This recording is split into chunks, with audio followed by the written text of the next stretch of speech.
সর্বপ্রথমে আমি আমার পরমারাধ্য গুরুদেব ওং অষ্টোত্তর শত পরিব্রাজক আচার্য শীল ও জয় পতাকা স্বামী গুরুদেবের পাদ পদ্ম বন্দনা করি।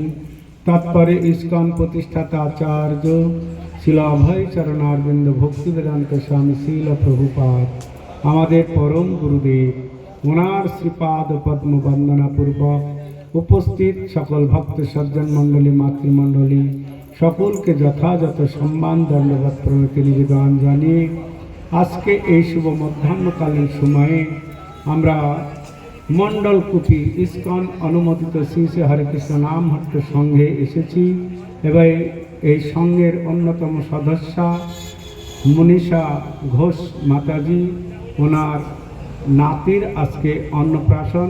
নাতি হচ্ছে কৃষ্ণ কৃপা। এই কৃষ্ণ কৃপা আমাদের জীবনে সবথেকে বড় লাভ করার বিষয়। কৃষ্ণের কৃপা লাভ করতে হবে। এই কৃষ্ণ কৃপা আজকে অন্নপ্রাশন উৎসব, সেই উপলক্ষে আমরা সকলে সমবেত হয়েছি। তা আমরা কিছু সময় এখন কৃষ্ণ কথা শ্রবণ করব। এই কৃষ্ণ কথা শ্রবণ করলে যদি শুনবেন কৃষ্ণ কথা ঘুচে যাবে সব মনের ব্যথা। কৃষ্ণ কথা শুনলে আমাদের সব মনের ব্যথা চলে যাবে। কিন্তু এই হাঁটুর ব্যথা, কোমরের ব্যথা, ঘাড়ের ব্যথা এগুলো ডাক্তারের ওষুধ খেতে হবে। আর মনের ব্যথা যাবে কিসে? শুনলে কৃষ্ণ কথা। তো আমরা এখন কিছু সময় কৃষ্ণ কথা শ্রবণ করব। তো শাস্ত্রে বর্ণনা করছেন শ্রীমদ্ ভাগবতমে শুনতাং সখতা কৃষ্ণ পূর্ণ শ্রবণ কীর্তন হৃদন্তস্থ অভদ্রাণী বিধুনীতি সুইদ শতাম। কেউ যদি পূর্ণ শ্রদ্ধা সহকারে ভগবানের কথা শ্রবণ এবং কীর্তন করেন তাহলে কি হবে? তার হৃদয়ের যত অভদ্র আছে, মলিনতা আছে, সব ধুয়ে পরিষ্কার হয়ে সে একজন ভদ্র মানুষে পরিণত হবে। ভদ্র মানুষ কোট টাই প্যান্ট শাড়ি গয়নাগাটি পরলাম তাতে আমরা ভদ্র হয়ে গেলাম না তো? তাতে ভদ্র হলো না। ভদ্র হবে কখন? না, অন্তরে যদি আমাদের অভদ্র থাকে। যেমন অন্তরের অভদ্রগুলো কি? প্রথম হচ্ছে হিংসা, দ্বিতীয় নিন্দা, তৃতীয় পলিটিক্স, তৃতীয় চতুর্থ নিজের স্বার্থ সিদ্ধি, তৃতীয় এই প্রচার কার্য বা কিছু ভগবানের বাণী প্রচার করে সংসার চালানোর মনোবাসনা, তারপরে হিংসা, তারপরে দেশ, আর কাম ক্রোধ লোভ মদ মাৎসর্য, এইগুলো সব আমাদের অন্তরে আছে। এগুলো বাইরে নেই, অন্তরে আছে। এগুলো কিছু কিছু সময় আমাদের যদি অন্তরে এগুলো থাকবে প্রকাশ পাবে, কিছু কিছু সময় প্রকাশে এসে যাবে। তো সেই জন্য আমাদের কি করতে হবে? না, ভগবানের কথা শ্রদ্ধা সহকারে শ্রবণ করতে হবে। তাহলেই আমাদের এই অন্তরের এই অভদ্রগুলো দূর হয়ে যাবে এবং আমরা এক সময় প্রকৃত ভদ্রলোক, প্রকৃত ভদ্র মানে সে ভালো ভক্ত হতে পারবে। ভালো ভক্ত, এই ভালো ভক্ত না হলে কখনো এই ভগবানের আমরা কৃপা প্রাপ্ত হব না। তাই আমাদের কি করতে হবে? না, ভালো ভক্ত। তাই ভালো ভক্ত হতে গেলে প্রথমেই আমাদের চাই শ্রদ্ধা। এই শ্রদ্ধা না থাকলে আমরা কখনোই ভালো ভক্ত হতে পারবো না। আর এই শ্রদ্ধাটা এত সহজে হয় না। অনেক অনেক জন্মের পরে অনেক ভাগ্যের ফলে এই শ্রদ্ধার উদয় হয়। কোনো ভাগ্যে কোনো জীবের শ্রদ্ধা যদি হয় তবে সেই জীব সাধু সঙ্গ করয়। সাধু সঙ্গ হইতে হয় শ্রবণ কীর্তন, শ্রবণ কীর্তন হইতে হয় সর্ব অনর্থ নিবৃত্তন। এই শ্রবণ কীর্তন করতে করতে করতে অনর্থ আছে, 4 রকমের অনর্থ। তো প্রথম অনর্থ হচ্ছে স্বরূপ ভ্রম। আমরা যে কৃষ্ণের দাস এটা আমরা কি ভুলে যাই, এটাকে বলা হয় স্বরূপ ভ্রম। আমরা কৃষ্ণের দাস এটা ভুলে গিয়ে আমরা নিজেরাই কি কৃষ্ণ সেজে যাচ্ছি, মানে ভোক্তা হতে চাচ্ছি। কৃষ্ণ ভোক্তা না। তো এই কৃষ্ণ দাস আমরা সকলেই মানি না মানি সব তার দাস। যে মানে সে তো ভালো, যে না মানে তার সেই পাপে হবে সর্বনাশ। তো যে মানে ভালো, যে না মানে তার কি হবে? যে মানে ভালো, না মানেও সে কৃষ্ণের দাস, নাহলে মায়ের দাস হবে। দাসত্ব আমাদের করতেই হবে। তো যে মানে সে ভালো, আর যে না মানে তার সেই পাপে হবে তার সর্বনাশ। তো তাই আমাদের মানতে হবে আমরা সবাই কৃষ্ণের দাস। কৃষ্ণের দাসত্ব না করলে আমাদের কার দাসত্ব করতে হবে? কাম ক্রোধের দাস হতে হবে। আর কাম ক্রোধের দাস হয়ে তার লাথি খেতে হবে। এইরকম লাথি খেতে খেতে কাম ক্রোধের দাস হয়ে তার লাথি খায়, ভ্রমিতে ভ্রমিতে যদি সাধুবদ্ধ পায়, তার উপদেশ মন্ত্রে মায়া পিশাসি পালায়, কৃষ্ণ ভক্তি পায় তবে কৃষ্ণ নিকট যায়, তাতে কৃষ্ণ ভজ করে গুরুর সেবন, মায়া জাল ছুটে পায় শ্রীকৃষ্ণ চরণ। এইরকম আমাদের কারো না কারো দাসত্ব করতে হবে, কারো না কারো। যেহেতু আমরা স্বরূপে দাস, জীবের স্বরূপ হয় কৃষ্ণের নিত্য দাস, কৃষ্ণের তটস্থ শক্তি ভেদ অভেদ প্রকাশ। তো আমরা সবাই কি কৃষ্ণের দাস? হ্যাঁ, কৃষ্ণের তটস্থ শক্তি। আমরা সবাই কৃষ্ণের তটস্থ শক্তি। তট মানে মানে নদীর একদম তটে বাস করছে, না জলে না ডাঙায়। তো আমরা হচ্ছে এরকম মানুষ, তটস্থ শক্তি। ইচ্ছা করলে আমরা ভগবানের ভক্ত হতে পারি। এই ব্রহ্মাণ্ডের এমন কেউ নেই যে তাকে আটকাতে পারে, এমন কোনো নেই। এই স্বামী বলুন, স্ত্রী বলুন, বাবা মা কাকি খুড়ি পাড়া পড়শি আত্মীয় স্বজন, কেউ তাকে কি প্রহ্লাদ মহারাজকে কি রোধ করতে পেরেছে? তার পিতা কখনোই পারেনি। তো আমরা যদি মনে করবো না ভক্ত হব, এই ব্রহ্মাণ্ডের কেউ তাকে বাধা দিয়ে রোধ করতে পারবে না। আর যদি কেউ মনে করে যে আমি ভক্ত হব না, তাহলে কেন মুখ্যমন্ত্রী, প্রধানমন্ত্রী, রাষ্ট্রপতি, ব্রহ্মা, ইন্দ্র, চন্দ্র, শিব, এমনকি ভগবানও তাকে ভক্ত বানাতে পারবে না। কেউ যদি মনে করে যে আমি ভক্ত হব না। এরকম আমি একসময় বর্ধমান জেলায় প্রচার করতাম, ওইখানে একটা ভক্ত ছিল। তো সেখানে তাঁতের সমুদ্রগড়, ওখানে তাঁতের কাজ, তো শাড়ি তৈরি করে, শাড়ি বিভিন্ন রকমের। তো এখানে একটা ফ্যামিলি ছিল। তো মহিলাটা খুব ভালো ভক্ত, দীক্ষাও নিয়েছে, কিন্তু ওনার স্বামীটা অলস প্রকৃতি। ওই কেউ সপ্তাহে 8টা 10টা কাপড় কাটে, উনি 3টা কাপড় কাটবে মানে সপ্তাহে, আর অনেকে 8টা 10টা কাটে। তারপরে এরকম কাটছে, মানে একটু একটু বকাঝকা একটু কথা বললেই মানে ওই বুঝিয়ে সুঝে আমি গিয়ে বুঝে যাই এরকম ভক্ত হন, ওইসব নেশা টেশা করেন না, বিড়ি খায়। তো ঠিক আছে প্রভু, আর বিড়ি খাবো না। তারপরে ওই দেখা যাচ্ছে 2টো কাপড় কেটে শুধু ঘুমাবে। ওই স্ত্রীটা হয়তো, এই তোমার পেটের ভাতটা তো নিজে নিজে করতে পারো, তুমি এরকম শুয়ে থাকলে কি করে? আমি আছি, ছেলে আছে, তাদের তো খাওয়াতে হবে, তোমার নিজের পেটের ভাতটা তো নিজে করতে পারো। এই তুই আমাকে বললি দাঁড়া এখনই বিড়ি খাবো। ওই যে ওনার সামনেই বিড়ি ধরাবে, বুঝতে পারলেন? তারপরে আমি যখন আবার আসি, প্রভু এই যে দেখুন বিড়ি খাওয়া, তো আমাকে এরকম বলে কেন? বলতে নিষেধ করুন, তাহলে আর আমি খাবো না। বুঝা গেল? তো এইরকম চিন্তা, বুঝতে পারছেন? তো এইরকম আমাদের হলে হবে না। তা আমরা যদি ভক্ত না হব, এই যে উনি ভক্ত হতে চাই না, সেই জন্য ব্রহ্মাও এসে তাকে কি ভক্ত বানাতে পারবে। আর যদি কেউ হয়, তাকে কেউ রোধ করতে পারবে না। তা আমরা সবাই কৃষ্ণের দাস, কৃষ্ণের তটস্থ শক্তি। ইচ্ছা করলে ভক্ত হতে পারি, ইচ্ছা করলে কি নাও হতে পারি। অনেকে বলে যে সবই তো কৃষ্ণের ইচ্ছা, এই সবই কৃষ্ণ করছে। তো সবই যখন কৃষ্ণ করছে, তো কৃষ্ণের কথাটা শুনলেই তো হয়। সেটা আমরা কৃষ্ণ যা বলছেন সেটা তো শুনতে হবে আমাদের, সেটা শুনবো না, শুধু বলবো কি না কৃষ্ণ করাচ্ছে তাই করছি। কৃষ্ণ না করালে একটা গাছের পাতাও নড়ে না, ঠিক? তো এরকম হলে সে ভক্ত হতে পারবে না।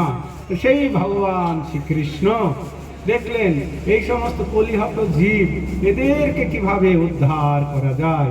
এই কলিযুগের মানুষ হচ্ছে সবাই কি অলস। এই যে শীতকালে কি কম্বল কি ছাড়তে ইচ্ছা করে? করে? আমরা ছাড়লে কম্বল ছাড়ছে না, না কম্বল ছাড়ছে তো আমরা ছাড়ছি না, কোনটা আমি বুঝে উঠতে পারি না। আমরা কম্বল ছাড়ি না, না কম্বল আমাদের ছাড়ছে না, কোনটা গো? হ্যাঁ, তো এটা তপস্যা। শীত গ্রীষ্ম বর্ষা আমাদের সকালে সকালে উঠতে হবে, এটা হচ্ছে তপস্যা। আমরা যদি এরকম অলসতা করব, মঙ্গল আরতিতে না উঠবো, যদি সকালে সকালে জপ না করবো, তো আমরা এই সাধন ভাদন করছি সব তো ভগবানের কাছে ফিরে যাওয়ার জন্য। তো যখন আমরা ভগবানের কাছেই চলে যাব, তো তখন দেখবে তো মঙ্গল আরতি ওঠে না রে বাবা, এ তো স্নান করে না সকালে, এখানে রেখে লাভতে হবে, তো আমাদের বৈকুণ্ঠ ধাম দূষিত করে বলে এখানে ভালো, ওখান থেকেও কি তাড়িয়ে দেবে না। তো সেই জন্য এখান থেকে আমাদের কি করতে হবে না, শুদ্ধ হতে হবে। এটার জন্যই তপস্যা, বৈদি ভক্তি। তো প্রতিদিন এরকম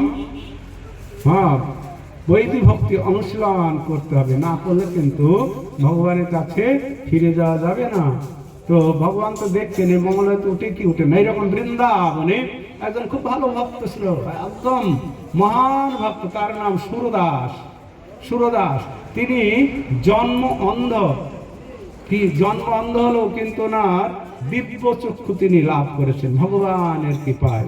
তো তিনি প্রতিদিন মন্দিরে যায়, ভোরবেলা উঠে চলে যাবে, থাকে বাকে বিহারী মন্দিরে যাবে বৃন্দাবনে। তো বাকে বিহারী মন্দিরে গিয়ে ভগবানকে সুন্দর দেখেন।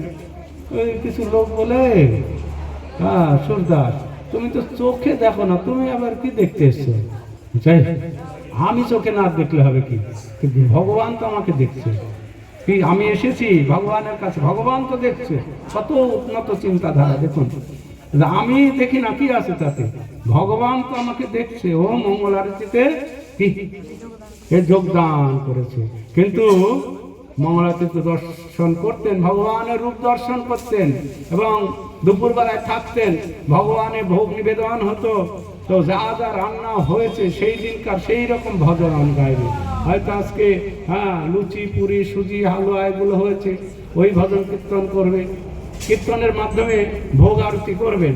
অনেক দিন হয়তো শাক সবজি অন্য কিছু হয়েছে, সেই সম্বন্ধে গান গাইবে।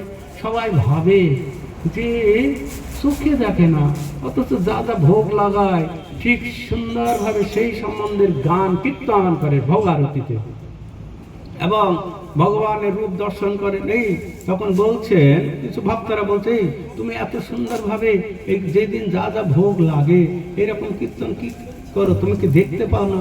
বলছে আমি তো দেখি, দেখো ভগবানের কি ড্রেস করে কি করে, বলছে আমি সব তো দেখি।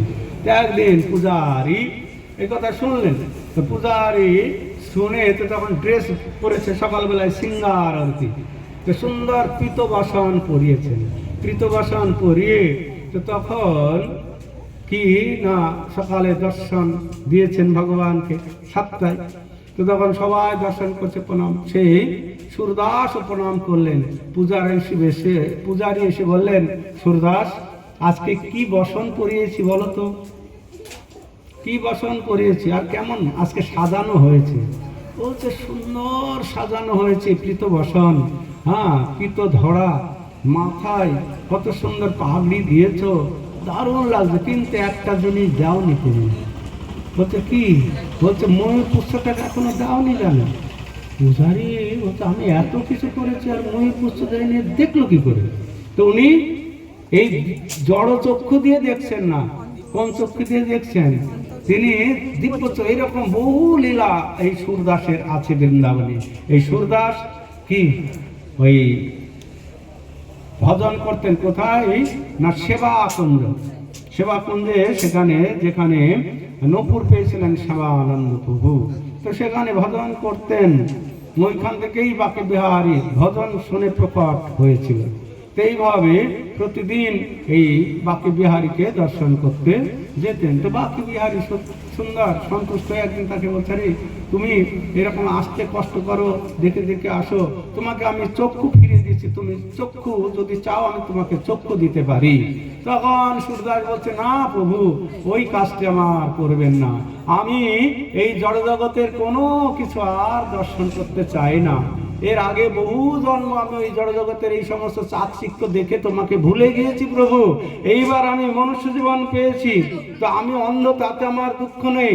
আমি যেন শুধু তোমার রূপই দর্শন করতে পারি, আর অন্য কোনো কিছু দর্শন করতে না পারি।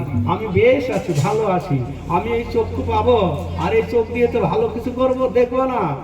আমরা এই চক্ষু দিয়ে কি দেখবো, কে কি করছে, কার কি দোষ, এইগুলো কি আমাদের তো এমনি চোখ খারাপ, ভালো জিনিস তো দেখি না, সকলের কি খারাপ জিনিসটা আছে সেইগুলোই আমরা দেখি। ডাক্তারের কাছে গেলে দেখতে পাচ্ছি না ঠিক মতো, চশমা দিলে আরো বেশি করে আমরা কি করি, ভক্তদের দোষ দেখি, লোকের দোষ দেখি, তো সেইটা না। সেজন্য সুরদাস বলেন, প্রভু আমার আর এই জড়চক্ষুর প্রয়োজন নেই, আমি যা আছি এই যে দৃষ্টি আমাকে দিয়েছেন শুধু আপনার রূপই আমি দর্শন করবো। দেখুন কত উন্নত ভক্ত। তো এইরকম ভক্ত হলে ভগবানের কৃপা না পেয়ে যাবে কোথায়? এইরকম মহাপ্রভু বৃন্দাবনে অনেকবার গিয়েছেন, অনেক লীলা করেছেন। সেই মহাপ্রভুকে আমরা জানি না।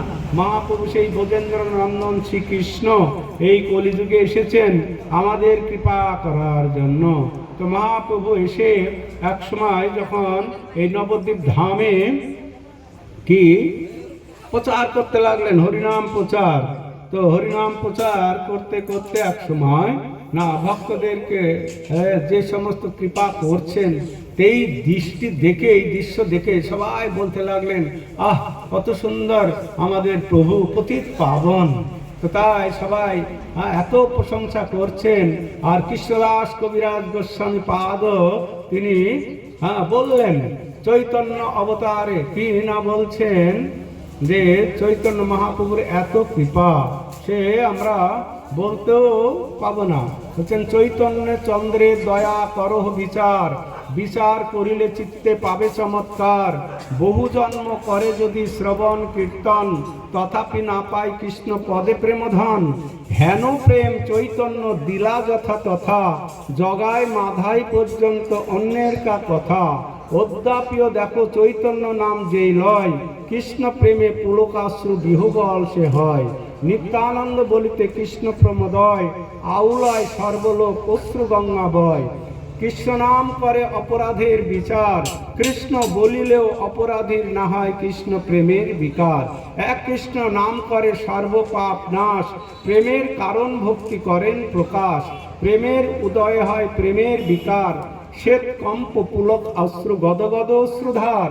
অনাসে ভবক্ষয় কৃষ্ণের সেবন, এক কৃষ্ণের নামের ফলে পায় এত ধন। হেন কৃষ্ণ নাম যদি লয় বহুবার, তবু যদি প্রেম নহে নহে অশ্রুধার। তবে জানি তাহাতে অপরাধ প্রচুর, কৃষ্ণ নাম বিস্তাহে না হয় অঙ্কুর। চৈতন্যে নিত্যানন্দে নাহি এসব বিচার, নাম লইতেই প্রেম দেন বহে অশ্রুধার।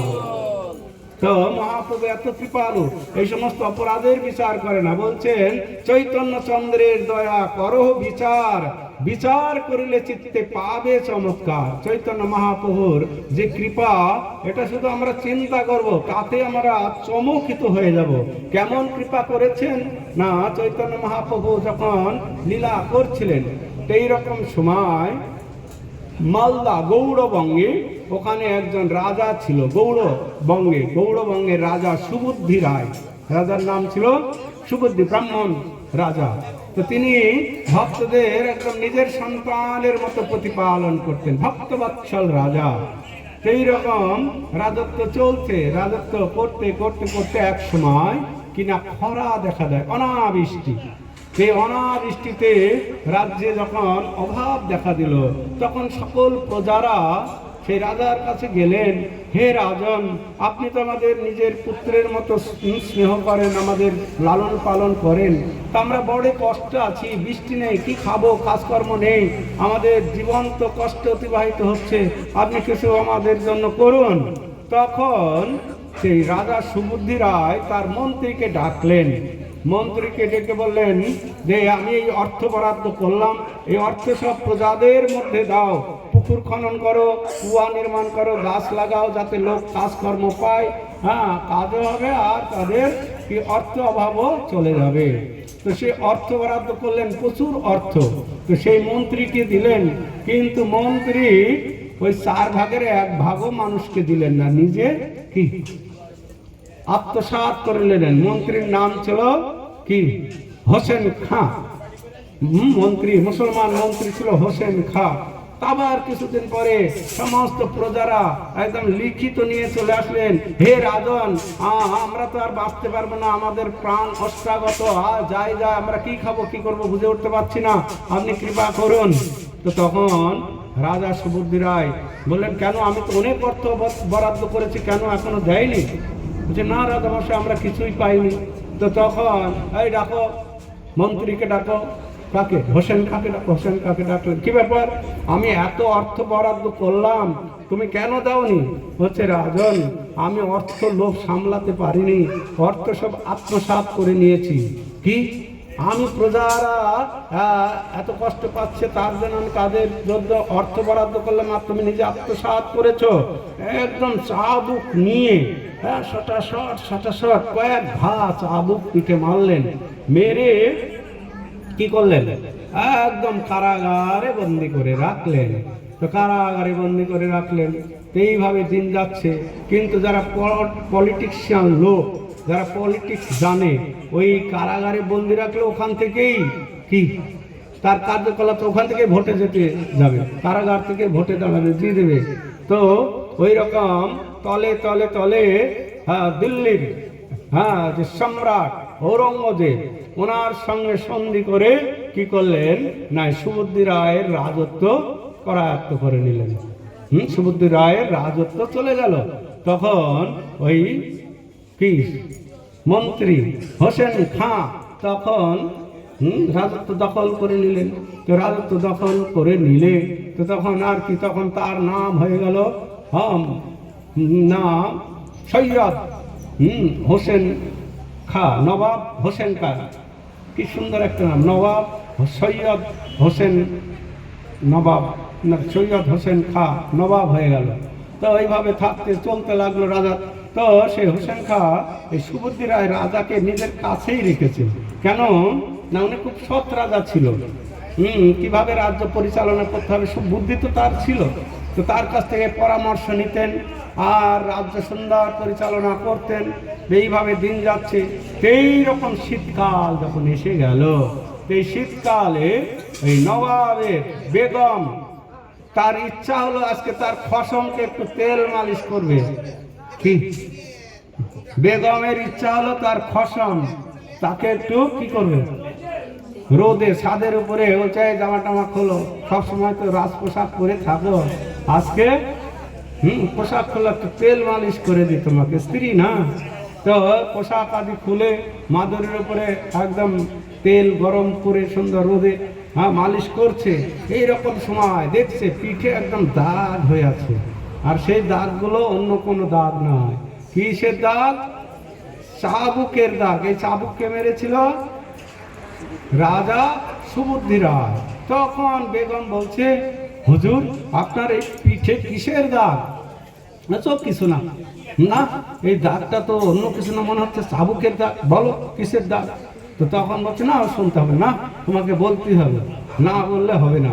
তো তখন বলছে, এইটা চাবুকের দাগ। তোমাকে এইরকম, তুমি হচ্ছে বাংলা, বিহার, উড়িষ্যার নবাব হোসেন শাহ, আর তোমাকে কে এরকম চাবুক মারলো? কার এত সাহস? তখন বলছে, তখন আমি রাজা, আমি তখন নবাব ছিলাম না, তখন আমি মন্ত্রী ছিলাম, আর সুবুদ্ধি রায় তখন রাজা ছিল, তখন আমাকে চাবুক কেন মেরেছিল? তখন বললেন, আমি এরকম টাকা আত্মসাৎ করেছিলাম দুইবার, তো তার জন্য আমাকে চাবুক মেরেছিল। আরে সে তো এখন তোমার অধীনে, তোমার দেখাশোনা করে, তোমার কাজ করে, আর তুমি তার প্রতিশোধ নিচ্ছ না কেন? তার প্রতিশোধ নিতে হবে, তার মৃত্যুদণ্ড দাও তাকে। বলছে, বলছো কি? সে তো আমার পিতার মতো, সে তো অন্যায় কিছু করেনি, আমি টাকা আত্মসাৎ করেছিলাম, তার ফলে আমাকে দণ্ড দিয়েছিল, এটা তো তিনি অনুচিত কাজ কিছু করেনি, ঠিকই করেছে। ওইসব শুনতে চাই না, এখন তোমার অধীনে আছে সে রাজা, তাকে তুমি এরকম চাবুক মারো। বলছে, না, আমার পিতার মতো তাকে চাবুক মারবো কেন? তাকে তার প্রাণ নিয়ে নাও, তাকে বাঁচতে দেওয়া হবে না, তার প্রাণ নিও না। আরে বলছো কি এরকম সামান্য ব্যাপারে তার প্রাণ নেব না, এটা সম্ভব নয়। তখন বলছে, তা না হলে তার জাতি নিয়ে নাও। জাতি? আরে এটা হয় নাকি সম্ভব? তাহলে আমার প্রতি তোমার দেখছি কোনো ভালোবাসা নাই। ওই সুবুদ্ধি রায়কেই তুমি ভালোবাসো, তোকে নিয়ে সংসার করো, আমি এখন বাপের বাড়ি যাব, তোমার কাছে থাকবো না। এই যে স্ত্রী হট, স্ত্রী হট জানেন, যারা বিয়ে করেছে তারা জানে স্ত্রী হট কাকে বলে। আপনাদের ভিতরে নাই, ভালো, এখানকার মায়েরাদের কোনো হটই নাই। হ্যাঁ, স্ত্রী হট, আমাকে বেনারসি দিতেই হবে এই বছর, কানেরটা দিতেই হবে, আমাকে নিয়ে যেতে হবে কোথায়, কাশ্মীর বেড়াতে নিয়ে যেতে হবে, কোনো উপায় না, হট চেপে গেল মাথায়, কি আর কোনো উপায় নাই। স্ত্রী হটে যারা পড়েছে তারা জানে স্ত্রীর হটটা কি। এইরকম তো তখন নবাব নিরুপায় হয়ে গেল, বাপের বাড়ি চলে যাবে, তাহলে আর কি হবে। তখন বলতে ঠিক আছে, আমি দেখছি কি করা যায়। তখন তার পাইক পেয়াদাদের ডাকলেন, ডেকে বললেন, এই না সুবুদ্ধি রায়ের মুখে করো আর পানি ঢেলে দাও, ও জাতি নষ্ট করো। তখন কিছু বদমাস পেয়াদা সবাই জোর করে ওই মুসলমানের করোয়া আছে, করোয়া মুসলমানরা যে পাত্রে জল পান করে বদনার মতো, দেখেছেন? ওগুলো আমরা দেখেছি, আগে আমরা নাটক করতাম তো, ওইগুলো মদ ঢেলে দিত, বাইজিরা খাওয়া হতো, সুন্দর দেখতে, ঝাড়ি তাকে বলা হয়। তো সেই ঝাড় থেকে কি করলেন না, সুবুদ্ধি রায়ের মুখে জোর করে সবাই মিলে জল ঢেলে দিলেন। আর এই কথা সব জায়গায় ছড়িয়ে গেল যে সুবুদ্ধি রায় জাতিচ্যুত হয়ে গেছে, মুসলমানরা তার মুখে করোয়ার পানি ঢেলে দিয়েছে। আর এখন তো মুসলমানের বাড়িতে গিয়ে খেলেও অখাদ্য কুখাদ্য খেলেও তার জাত যাচ্ছে না। কিন্তু আগেকার দিনে এইরকম কঠোর সমাজ ছিল, হিন্দু সমাজ, মুসলমান বাড়িতে কেউ খেত না, খেলে পারে তার জাত চলে যেত। তো এইরকম জাত চলে গেল, আত্মীয় স্বজন বন্ধু বান্ধব কেউ আর তাকে গ্রহণ করে না, পাড়ায় থাকতে দেয় না, কোথায় যাবে, পাগল প্রায় হয়ে গেল। হায় হায়, আমি এখন যাব কোথায়, বাড়িতে ঢুকতে দেয় না, আত্মীয় স্বজন সমাজ, হিন্দু সমাজ কেউ গ্রহণ করছে না। কেন? সে জাতিচ্যুত হয়ে গেছে এবং মুসলমানের ঘরে গিয়ে নামাজও পড়তে পারছে না, আল্লাহ রসুল এগুলো করতে পারছে না, হিন্দু সমাজ কি গ্রহণও করছে না, কি কোথায় যাবে, পাগল প্রায় হয়ে গেল।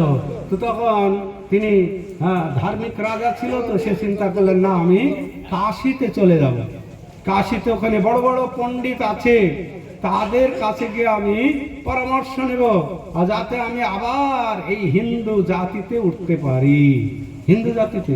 তো তখন তিনি হাঁটতে শুরু করলেন, হেঁটে হেঁটে কাশিতে গেলেন। তো কাশিতে গঙ্গায় স্নান করে এবং ওখানে অনেক বড় বড় পণ্ডিত আছে, বড় বড় পণ্ডিত। তো তাদের কাছে গিয়ে, পণ্ডিতেরা কি ঘাটে অনেক শ্রাদ্ধ আদি অনেক কিছু করে, যাদের প্রায়শ্চিত্ত করে, শ্রাদ্ধ করে, পিণ্ডদান করে, তাদের কাছে গিয়ে বললেন, দেখুন পণ্ডিতগণ, আমি এরকম রাজা ছিলাম, মুসলমানেরা ধরে জোর করে আমাকে করোয়ার পানি খেয়ে জাতি নষ্ট করে দিয়েছে, তা আমি আবার সমাজে উঠতে চাই, আমার কি বিধান আছে আমাকে দিন। তো তখন সেই সমস্ত পণ্ডিতেরা সুন্দর শাস্ত্র ঘাঁটতে ঘাঁটতে ঘাঁটতে ঘাঁটতে অনেক দেখি, হ্যাঁ হ্যাঁ হ্যাঁ পাওয়া গিয়েছে, আপনার বিধান পাওয়া গিয়েছে, বলুন। সুবুদ্ধি রায় বলছেন, বলুন বলুন কি বিধান আমার। তো তখন সেই সমস্ত পণ্ডিতরা বলছেন, আপনার বিধান হচ্ছে তপ্ত ঘৃত ভক্ষণ করে আপনার প্রাণ বিসর্জন, মানে ঘি 1 কিলো ঘি ফুটবে উনানে, কড়াইয়ের উপরে ফুটবে টকবক করে, তখন ওইটা খেয়ে প্রাণ ত্যাগ করতে হবে, এই হচ্ছে আপনার বিধান। সুবুদ্ধি রায় বলছে, হায় হায়, আমি তো মরতে চাই না, আমি বাঁচতে চাই, ভগবান আমাকে এত সুন্দর জীবন দিয়েছে, দুর্লভং মনুষ্যং জন্ম দেহিন ক্ষণভঙ্গর তত্রাপি দুর্লভং মন্যে বৈকুণ্ঠ প্রিয় দর্শনং। এই মনুষ্য দুর্লভ হচ্ছে দুর্লভ ক্ষণভঙ্গর, কিন্তু অল্প সময়ের জন্য। তা আমি এত সুন্দর জীবন পেয়েছি, হরিভজন না করে কেন আমি মৃত্যুবরণ করব? না না, আমি বাঁচতে চাই, কৃপা করে আমাকে বাঁচার কোনো বিধান দিন। বললেন, না, আমাদের কাছে এই বিধানই আছে, আপনাকে তপ্ত ভীত ভক্ষণে মৃত্যুবরণ করতে হবে। খুশি হলেন না। আবার 2-1 দিন পরে আর ব্রাহ্মণের সমাজ আছে, তাদের কাছে গেলেন। তাদের কাছে গিয়ে বললেন, দেখুন আমি এরকম ব্রাহ্মণ রাজা ছিলাম, কিন্তু মুসলমানেরা জোর করে আমাকে করোয়ার পানি খেয়ে জাতি নাশ করেছে। আমি জাতিতে আসতে চাই, ফিরে আসতে চাই। আপনারা কৃপা করে আমাকে বিধান দিন কিভাবে আমি আবার জাতিতে ফিরে আসতে পারি। তখন বলেন, দাঁড়াও দেখি আমরা এই শাস্ত্র ঘাটতে ঘাটতে ঘাটতে বলছেন, হ্যাঁ হ্যাঁ পাওয়া গিয়েছে, পাওয়া গিয়েছে। কি বলুন বলুন। হ্যাঁ আমি বাঁচতে চাই। বলছে, হ্যাঁ আপনার বিধান হচ্ছে আপনাকে চারিদিকে আগুন জ্বালাতে হবে। আগুন জ্বালে হেঁটো মুন্ডে ঊর্ধ্ব পদে, হ্যাঁ অগ্নিকুণ্ডের মাঝখানে আপনাকে দেহত্যাগ করতে হবে, মানে বেগুন পোড়া। বুঝতে পারছেন তো? এইরকম ভাবে আপনাকে প্রাণ ত্যাগ করতে হবে। তখন সুবুদ্ধিরা বলে, হাই হাই আমি তো বাঁচতে চাই, ভগবান কত সুন্দর আমাদেরকে এই মনুষ্য জীবন দিয়েছে, হরি ভজন করার একটি দেহ দিয়েছে, এই জীবনটা দিয়েছে, তার আমি হরিভজন না করে মৃত্যুবরণ করলে আমার কি লাভ? এরকম কত মানুষ আছে এই জগতে, হরিভজন না করে এই জগতে আসলো, খেলে দিল, পায়খানা ভর্তি করে জগৎটা নোংরা করে দিয়ে আবার চলে গেল। এই করছে না, হরিভজন করে না।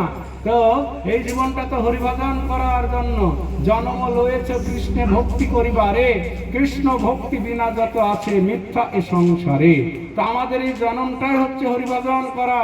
আমি তো মরতে চাই না, আমাকে এরম বিধান দিন যাতে আমি জাতি তুলতে পারি, হরিভজন করতে পারি। বললেন, না আমাদের কাছে আর এর থেকে ভালো বিধান নেই। কি করবেন? হতাশায় পড়ে গেলেন। আবার কিছুদিন পরে আর এক কিছুর ব্রাহ্মণের কাছে গেলেন, বললেন, আমাকে এইরকম মুসলমানেরা জোর করে করো আর পানি খাইয়ে জাতি নাশ করেছে, আমি আবার জাতিতে উঠতে চাই, আমার কিছু বিধান আছে নাকি দিন। তখন তারা অনেক শাস্ত্র আদি ঘাটতে ঘাটতে বললেন, হ্যাঁ হ্যাঁ পাওয়া গিয়েছে। কি বিধান? দিন দিন। বলছে, তোমাকে এক কাজ করতে হবে না, এই কাশীর যে গঙ্গা আছে, ওই গঙ্গায় কলসি বেঁধে, জল ভরে কলসি বেঁধে কি করতে হবে, গঙ্গার মাঝখানে তোমাকে সলিল সমাধি নিতে হবে। সলিল সমাধি বুঝতে পারছেন? জীবন্তই তোমাকে ডুবে মরতে হবে, এই তোমার বিধান। হায় হায় আমি তো বাঁচতে চাই, আমি তো মরতে চাই না, আমি হরিভজন করতে চাই। ওই রকম কোন পন্থা আছে নাকি বলুন? তো তারা বললেন, না এই হচ্ছে পন্থা। তখন তিনি পাগল প্রায় হয়ে গেলেন, হাই হাই এত সুন্দর জীবনটা আমি নষ্ট করে ফেলবো। তো এইরকম কিছুদিন যেতে যেতেই তিনি একদিন দেখছেন হাজার হাজার মানুষ ছুটছে। তো তখন তিনি জিজ্ঞাসা করছে সবাই, আরে হ্যাঁ এদিকে মানুষ ছুটছে, কি ব্যাপার? আরে তুমি জানো না কলিযুগ পাবন অবতারী শ্রীমান মহাপ্রভু এই কাশী ধামে এসেছে, তাকে দর্শন করতে যাচ্ছি আমরা। তো তিনি আছেন চন্দ্রশেখর আচার্যের বাড়িতে। তো কি না সুবুদ্ধি রায় মনে করলেন, আমিও যাব তার কাছে। তো চন্দ্রশেখর আচার্যর বাড়িতে সুবুদ্ধি রায়ও গেলেন। তো সবাই যখন মহাপ্রভুর দর্শন করলেন, ঘরে গেলেন, তো ফাঁকা সময়ে তখন মহাপ্রভুর চরণে গিয়ে পড়লেন, প্রণাম করলেন। কে তুমি, কোথা থেকে এসেছো? তখন সুবুদ্ধি রায় বললেন, আমি গৌড়বঙ্গের রাজা সুবুদ্ধি রায়, এরকম মুসলমানেরা জোর করে আমাকে করোয়ার পানি খাইয়ে জাতি নাশ করে দিয়েছে। আমি কাশী ধামে এসেছিলাম যাতে আমি সমাজে উঠতে পারি, কিন্তু সবাই আমাকে মৃত্যুর বিধান দিচ্ছে। মৃত্যু তপ্ত ঘৃত বক্ষণে মৃত্যুবরণ করতে হবে, হ্যাঁ অগ্নিকুণ্ডের মাঝখানে হেঁটো মুন্ড ঊর্ধ্ব পদে, হ্যাঁ এইভাবে আমাকে প্রাণ ত্যাগ করতে হবে। কেউ বলছে সলিল সমাধি, কেউ আমাকে বাঁচার উপায় দিলেন না। তা আমি শুনেছি আপনি হচ্ছেন কলিযুগ পাবন অবতারী, পতিতদের উদ্ধার করার জন্য আপনি পাপী তাপী পতিত সকলকে আপনি উদ্ধার করছেন প্রভু। তা আমার কি বিধান আছে আপনি কৃপা করে বলুন, আপনি যা বলবেন আমি তাই করব। মৃত্যুর বিধান দেবেন, মৃত্যু হবে, যা বিধান দেবেন আমি সেটাই গ্রহণ করব। তখন মহাপ্রভু তাকে খুব সুন্দর একটি বিধান দিলেন। প্রভু কহে, ইয়া হইতে যাহ বৃন্দাবন, নিরন্তর কর কৃষ্ণ নাম সংকীর্তন। এক নাম আবাসে তোমার পাপ দোষ যাবে, আর নাম লইতে কৃষ্ণ চরণ পাবে। আর নাম লইতে কৃষ্ণ চরণে স্থিতি, মহাপাতকীর হয় এই প্রায়শ্চিতি। কি বিধান দিলেন মহাপ্রভু, কত সুন্দর। না, তোমাকে আর এখানে থাকতে হবে না, তোমাকে আর এখানে থাকতে হবে না। কোথায়? প্রভু কহে ইয়া হইতে যাহ বৃন্দাবন। তো আমাদের জীবনের লক্ষ্য হচ্ছে কি? প্রতিদিন সকালে কি বলেন তুলসী দেবীর কাছে? হ্যাঁ, তুলসী দেবীর কাছে কি প্রার্থনা করা হয়? মোরো এই অভিলাষ, তারপরে বৃন্দাবনে, বিলাস কুঞ্জ হচ্ছে বৃন্দাবনে। তো আমি যেন বৃন্দাবনে বাস করতে পারি। তো মহাপ্রভু কত সুন্দর বিধান দিলেন। প্রভু কহে ইয়া হইতে যাহ বৃন্দাবন, নিরন্তর কর কৃষ্ণ হরি নাম সংকীর্তন। নিরন্তর তুমি কি করো? হরিনাম করো। এক নাম আভাসে পাপ দোষ যাবে। এই হরিনাম কলিযুগে এত শক্তিশালী। এক নাম আভাস, নাম করার আগেই এই যে যত বড় পাপী হোক না কেন, এক কৃষ্ণ নামে যত পাপ হরে, পাতকীর সাধ্য নাই তত পাপ করে। তো এই কলিযুগে নামের এত শক্তি, সে যত বড়ই পাপী হোক, বলছে এক নাম আভাসে, নাম করাই লাগবে না। যেমন প্রতিদিন সকালে দেখবেন, হ্যাঁ, সূর্য ওঠার আগেই ফর্সা হয়ে যায়। সূর্য দেখা যায়নি কিন্তু ফর্সা হয়ে গেছে, হয়ে যায় না? সূর্য ওঠার আগেই ফর্সা হয়ে যায়। তো এই কলিযুগে হরিনামের এত শক্তি, শক্তিটা কি? হরিনাম করার আগেই পাপ সব চলে যায়। হরিনাম করবেন কি? হরিনাম করার আগে কি পাপ সব চলে যায়। তাই বললেন এক নাম আভাসে পাপ দোষ যাবে, আর নাম লইতে কৃষ্ণ প্রেম লাভ করতে পারবে। আর নাম লইতে কি হবে? কৃষ্ণ প্রেম পাওয়া যাবে। আর নাম লইতে কৃষ্ণ চরণে স্থিতি, মহাপাতকীর হয় এই প্রায়শ্চিতি। তো মহাপ্রভু এই বিধান দিলেন, কত সুন্দর বিধান। দেখুন, মরার বিধান দিলেন না, সুন্দর ভক্ত জীবনের বিধান। তখন মহাপ্রভু বললেন তুমি এখানে আর থেকো না, তুমি বৃন্দাবনে যাও, আর আমার একটা কথা শোনো। বলছে বলুন প্রভু। একটা সেবা দিয়ে দিলেন। কি সেবা? খুব ভালো সেবা। তো আমার এই গৌড়বঙ্গের ভক্তরা, মহাপ্রভুর যে ভক্তরা, হ্যাঁ, বৃন্দাবনে যায়। তো বৃন্দাবনে গেলে তো তখন খাওয়া দাওয়াটা ঠিক হতো না। এখন বৃন্দাবনে গেলে আমাদের বাঙালিদের খাবার পাওয়া যাচ্ছে, সিদ্ধ চাল পাওয়া যাচ্ছে, ডাল, হ্যাঁ, চাল, সব কিছু পাওয়া যায়।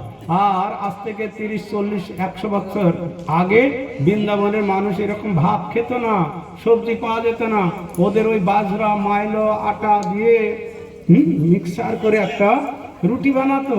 ওই রুটি ওরা একটু আচার, একটু সবজি টবজি বানায় এইভাবে সুন্দরভাবে খেয়ে জীবনযাপন করতেন।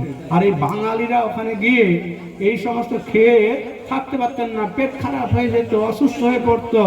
তো মহাপ্রভু তাকে বললেন আমার এই বাংলা থেকে যে সমস্ত ভক্তরা বৃন্দাবন দর্শনে যাবে, তাদেরকে তুমি কি করবে না, দই ভাত খাওয়াবে। দই ভাত, বৃন্দাবনে দইয়ের অভাব নয়। আর দই ভাত গোলমরিচ দিয়ে, বিট লবণ দিয়ে খাওয়াবে। আর কি করবে না, সরষার তেল দিয়ে তাদের দেহ মর্দন করে দেবে। ভক্ত সেবার দায়িত্ব দিয়ে দিলেন। তো সুভদ্রায় বৃন্দাবনে চলে গেলেন, গিয়ে মথুরায় বাস করতেন। মথুরায় বাস করে কি না, সেখানে একটা ভজন কুটির করে নিলেন। নিয়ে ওই মথুরাতে ওখানে জঙ্গল আছে, ওই জঙ্গলে গিয়ে কিছু শুকনো কাঠ সংগ্রহ করে আনতেন। শুকনো কাঠ সংগ্রহ করে এনে ওই মিষ্টির দোকানে বা কোনো গৃহস্থদের ওই সব বাড়িতে বাড়িতে বিক্রি করতেন। যা অর্থ পেতেন, ওই নিজের চানার রুটি, শুকনো খাবার খেতেন, আর ওই মুদির কাছে টাকা জমা রাখতেন। আর এই বাংলা থেকে যখন ভক্তরা যেতেন, তখন তাদেরকে দ্বাদশ বন, বৃন্দাবনে 12টা বন আছে, হ্যাঁ, তালবন, ভান্ডির বন, বেলবন, কুমুদ বন, হ্যাঁ, তারপরে কাম্যবন, এই সমস্ত বন দর্শন করাতেন। তো বন দর্শন করতে করতে খিদা লাগতো, আসলে তখন ওই দই ভাত, কি দই ভাত খাওয়াতেন। আর কি করতেন না, ওই সর্ষের তেল দিয়ে গা হাত পা মর্দন করে দিতেন, ব্যথা যাতে না থাকে। এইভাবে তাদের সেবা করতেন। দেখুন মহাপ্রভু কত সুন্দর সেবা দিলেন। এটা হচ্ছে বৈষ্ণবদের সেবা। এইভাবে সনাতন গোস্বামী, রূপ গোস্বামী যখন এই বৃন্দাবনে ভ্রমণ করতেন, ঘুরতে ঘুরতে যখন মথুরায় আসতেন, এই মথুরায় আসলে যখন এই সুবুদ্ধি রায়ের সঙ্গে দেখা করতেন, তখন এই সুবুদ্ধি রায় তাদেরকে কি করতেন, এই দই ভাত খাওয়াতেন, সর্ষের তেল দিয়ে, হ্যাঁ, সুন্দর গাঢ় মাদ্রণ করে দিতেন। এইভাবে সে ভক্ত সেবা করতেন। এই ভক্ত সেবা না করলে কিন্তু ভক্তি লাভ হবে না। শুদ্ধ ভক্ত চরণ রেণু ভজনয়ন ভক্ত সেবা পরম সিদ্ধি প্রেমলতিকার। তো শুদ্ধ ভক্তের সেবা করতে হবে। ভক্ত সেবা না করলে কি প্রেম পাওয়া যাবে না। তো সুবুদ্ধি রায় সেখানে এরকম ভক্ত সেবা করতে করতে, হরিভজন করতে করতে অন্তিমে তিনি ওই বৃন্দাবনেই এই দেহ ত্যাগ করলেন। তো আমাদের প্রতিটি ভক্তের আশা এরকমই হওয়া উচিত। নরোত্তম দাস ঠাকুর গাইছেন, এ দেহ অন্তিম কালে রাগবছি যমুনার জলে, জয় রাধে চিরাধে বলে ভাসিব গো, হরি বলবো আর মদন মোহন হেরিব গো। এ মোর অভিলাষ বিলাস কুঞ্জে দিয়বাস। আমার অভিলাষ বিলাস কুঞ্জে দিয়বাস। নরোত্তম ঠাকুর কত সুন্দর সুন্দর ভজন গেয়েছে। হ্যাঁ, তো বৃন্দাবনে যদি দেহ ত্যাগ হবে তো ভগবান তাকে নিজের কৃপায় তার ধামে আশ্রয় দিবেন। এইভাবে সুবুদ্ধি রায় কি না সেখানেই সেই মথুরাতে হরিভজন করতে করতে করতে তখন কি হলো না, তার দেহ ত্যাগ হলো। তা আমাদেরও দেহ ত্যাগ হবে। শাস্ত্রে বর্ণনা করছেন, অন্তকালে চ মাম এব স্মরণং মুক্তা কলেবরং য প্রায়তি মদ্ভাবং জাতি নাস্তস্ত্র সংশয়। অন্তকাল আমাদের প্রতিটি মানুষের আসবে। অন্তকালে কেউ যদি আমার নাম, আমার লীলা শ্রবণ কীর্তন করতে করতে দেহ ত্যাগ করবেন, তো সে নিশ্চিত রূপে আমার কাছে ফিরে আসবে, এই বিষয়ে কোনো সন্দেহ নাই। তো আমাদের এই জীবনের উদ্দেশ্যই হচ্ছে হরি ভজন করা, হরি ভজন করে ভগবানের কাছে ফিরে যাওয়া। তার জন্যই ভগবান আমাদের এই মনুষ্য জীবন দিয়েছে। এই যত জীবজনী আছে তার মধ্যে হচ্ছে মনুষ্য জীবন হচ্ছে শ্রেষ্ঠ জীবন। শোনো ভাই, তার উপরে মানুষ সত্য, মানুষ সত্য